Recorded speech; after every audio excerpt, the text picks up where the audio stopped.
বড়ি মাখা করতেছি। এখানে আমি বড়িগুলো পাটাতে করে ছেঁচে নিয়েছি এভাবে। এমন একটা জিনিস সেটা দেখলেই খেতে ইচ্ছে করে, সবার জিভে জল চলে আসে।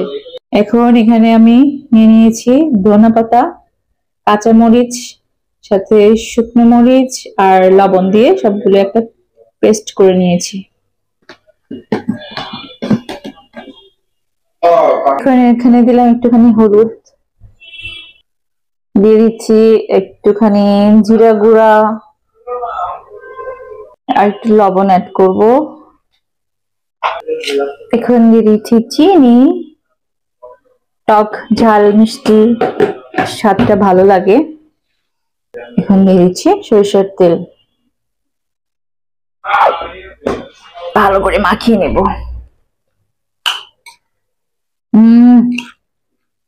আমার মুখে পানি চলে আসছে।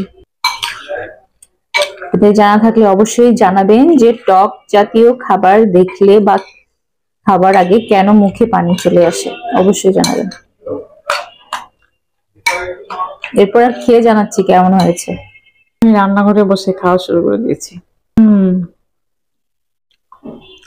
সেই স্বাদ।